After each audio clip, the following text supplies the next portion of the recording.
ग़िज़ा है। मछली में आयोडीन होता है जो कि सेहत के लिए निहायत अहमियत का हामिल है, जिसकी कमी से जिस्म के गुदूदी निज़ाम का तवाज़ुन बिगड़ सकता है। गले के अहम गुदूद जिन्हें थायराइड कहा जाता है, इनमें अगर कोई खामी पैदा हो जाए, ये अगर सुखड़ जाए तो इनकी वजह से जिस्मानी निज़ाम में बहुत सी खराबियाँ पैदा हो जाती हैं।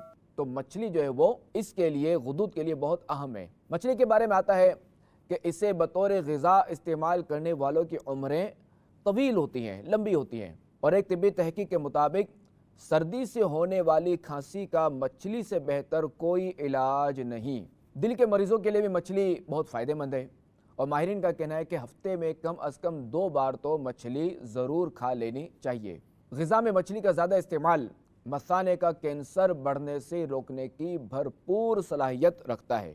मछली के सर की यखनी, शोरबा या सूप भी कहते हैं, ये बीनाई की कमज़ोरी और दीगर कई अमराज के लिए फ़ायदेमंद है। बाकायदगी से ये सर का सूप पीने से आंखों के चश्मे उतर सकते हैं। मछली के सर की यखनी यानी सूप फालिज, लकवा, आसाबी कमज़ोरी, पट्ठों की कमज़ोरी, क़ब्ल अज़ वक्त बुढ़ापे, जोड़ों के पुराने दर्द, जिस्मानी और आसाबी खिंचाव और क़ुव्वत हाफ़ज़ा बढ़ाने के लिए निहायत फ़ायदेमंद है। ऐसे लोग जो अपनी याददाश्त बिल्कुल खो चुके हों या जिनकी याददाश्त ख़त्म होने के करीब हो, खा वो जवान हो या बूढ़े, ये सूप ज़रूर इस्तेमाल करें। इंशाअल्लाहुल करीम इससे इनकी याददाश्त में भी फ़ायदा होगा।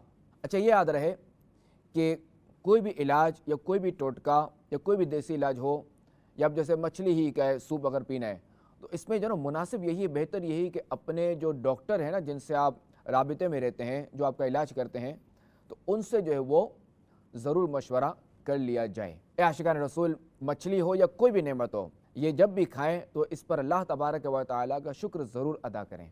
अल्लाह करीम हमें अपना शुक्रगुज़ार बंदा बनाए। आमीन।